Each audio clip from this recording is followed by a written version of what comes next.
મિત્રો નમસ્કાર, હું ડૉક્ટર મહેશભાઈ તળાવિયા આપનું હાર્દિક સ્વાગત કરું છું. મિત્રો, આ વિડીયો અંત સુધી જોજો, લાઈક કરજો, શેર કરજો. આ વિડીયો કંઈક એવો છે જે એક ઔષધિયુક્ત વૃક્ષ છે અને શાકભાજીમાં પણ વપરાય છે. ખૂબ ખૂબ આરોગ્ય આપે છે. ભારતભરની અંદર થાય છે અને મૂળ હિમાલયન કુળનું આ વૃક્ષ છે. ભારતની અંદર ભરપૂર વનસ્પતિઓ, વૃક્ષો બધું જ છે. આ દેશની આખી અલગ તાસીર છે અને આયુર્વેદ અહીંયા જ પનપ્યું છે, અહીંયા જ એનું ઉગમ સ્થાન છે. ઈશ્વરે ખુદ 1 લાખ ઋચાઓ એટલે શ્લોકો આપી ખુદ બ્રહ્માએ આ ભારત દેશની અંદર લોકોના કલ્યાણ માટે આયુર્વેદનું ઉત્પન્ન કરેલું છે. તો આવા ભારતની અંદર આ એક મોટામાં મોટું વૃક્ષ કે જેને આપણે સરગવો કહીએ છીએ અને સંસ્કૃત હિન્દીમાં સિગરૂ કહેવામાં આવે છે, અંગ્રેજીમાં મોરિંગો કહેવામાં આવે છે. હવે આ પ્રજાતિ એટલી બધી સરસ છે કે મિત્રો છેલ્લા 10-15 વર્ષથી આ વૃક્ષ વિશે ખૂબ સંશોધન થયા છે અને સિંગ વિશે પણ સંશોધન થયા છે. ભરપૂર વપરાય છે અને મોટી વાત તો એ છે કે અત્યારના સમયની અંદર B12 ની જે ઉણપ થઈ છે એ ઉણપની આ પૂર્તિ કરવા માટે સરગવાના પાનનો પાવડર અને સરગવાના પંચાંગનો પાવડર એ બનાવી અને જુદી જુદી કંપનીઓ જુદા જુદા નામથી ખૂબ વેચે છે. પરિણામ પણ સરસ મળે છે. મિત્રો, આ થઈ સામાન્ય વાત, પરંતુ આનો ઔષધિ ઉપયોગ એ તો આયુર્વેદે ઘણા વર્ષ પહેલા, હજારો વર્ષ પહેલા જાણેલો છે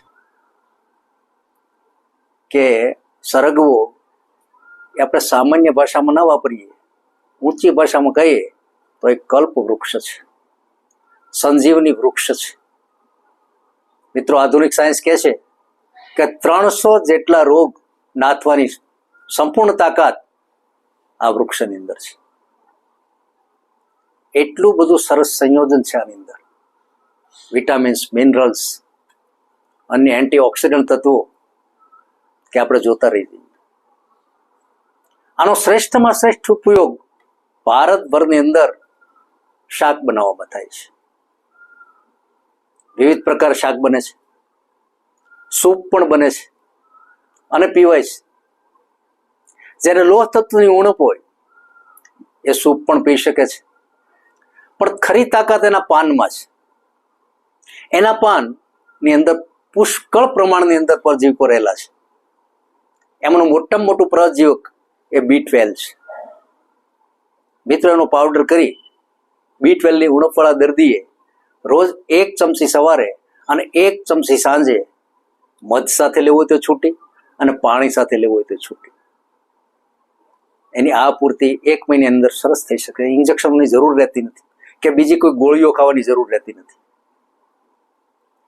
જ્યારે આ બધું લાઇમલાઇટમાં આવે છે ત્યારે લોકોને ખબર પડે છે, પણ શાસ્ત્રની અંદર તો હજારો વર્ષથી આ લખેલું છે.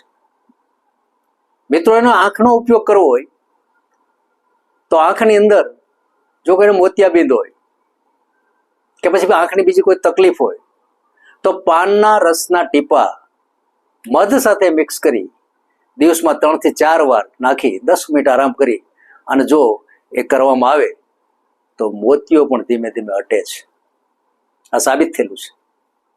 લીવરની કોઈને તકલીફ હોય તો આ પાન અને વાયવળના પાન એનો ઉકાળો કરી અને પીવાથી લીવર વધતું અટકી જાય છે. લીવરની અંદર કંઈ એબ્સેસ થયું હોય તો પણ એબ્સેસ એટલે ગુમડું તો પણ એ નીકળી જાય છે.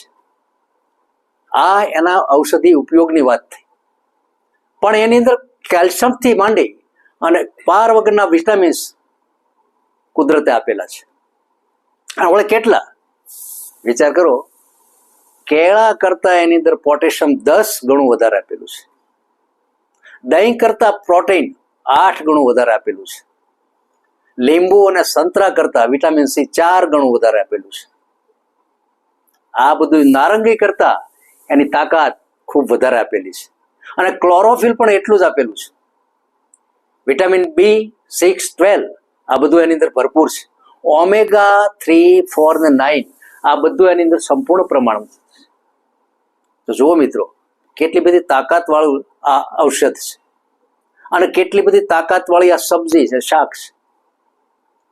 અને જેને વા થઈ હોય, ગોઠણનો વા હોય કે પછી સમગ્ર શરીરના સાંધા દુખતા હોય, તો આના પાન અથવા તો આના પંચાંગનું ચૂર્ણ અને પારિજાતના પાનનું ચૂર્ણ, નગોળના પાનનું ચૂર્ણ એ મિક્સ કરી બધું 100 ગ્રામ લેવાનું અને 1 ચમચી સવારે અને 1 ચમચી સાંજે સહેજ ગરમ પાણી સાથે લેવામાં આવે તો એનાથી ઘણી બધી રાહત થાય છે. મિત્રો, આના પાન ગરમ કરી અને ગોઠણ ઉપર બરોબર સરખી રીતે મિક્સ કરી બાંધી અને જો લેવામાં આવે અથવા તો બાંધવામાં આવે તો આ પોલ્ટિસ એ સારામાં સારું કામ કરે છે. સોજો પણ ઘટાડે છે. આટલું બધું કામ કરે છે. મૂત્ર માર્ગની તકલીફ હોય તો પણ એમાંથી દૂર થાય છે. આમાશયની અંદર થોડી ઘણી તકલીફ હોય તો આજે B12 જાય છે, એ લોકોને ખૂબ સારી રાહત રહે છે. કે આમાશયની અંદર જે કાંઈ સામાન્ય રોગ હોય, જો કોઈને માનો ભૂખ ન લાગતી હોય અથવા તો પાચન પણ ઓછું થતું હોય તો આ સરગવાના પાનનો જ્યુસ એની અંદર સરસ મજાનું કામ કરે છે. ભૂખ લગાડે છે. અગ્નિ મંદ હોય તો અગ્નિને તેજ કરે છે. બાળકો માટે તો ખાસ, બાળકોને આનો સૂપ નિયમિત આપવાથી, જેને તકલીફ હોય કે ન હોય, અઠવાડિયામાં 2-3 વખત જો બાળક નિરોગી હોય તો પણ એના સૂપ આપી શકાય છે. કારણ કે આનાથી એના પ્રજીવકો એને શરીરમાં મળે છે અને એ બાળક છે ને માંદું પડતું નથી. આ કેટલી બધી સરસ વાત છે. આધુનિક સમયની અંદર આપણે અમુક ઔષધોને ભૂલતા જઈએ છીએ. તો આ એક ઔષધ છે, પ્લસ ખોરાક છે અને પ્લસ આપણા શરીરમાં ઘટતી જતી જે કાંઈ વિટામિન્સની પ્રક્રિયાઓ છે એને સતેજ કરે છે, આપે છે. મિત્રો, આનું સેવન કરવા જેવું, આને ઉછેરવા જેવું અને આને એક ઉપયોગ કરવા જેવું વૃક્ષ છે. એની સિંગો પણ બજારની અંદર મળે છે, પુષ્કળ પ્રમાણમાં મળે છે, પાન પણ મળે છે. મિત્રો, એનો ઉપયોગ કરજો. ઓમ શાંતિ. જય ધન્વંતરી.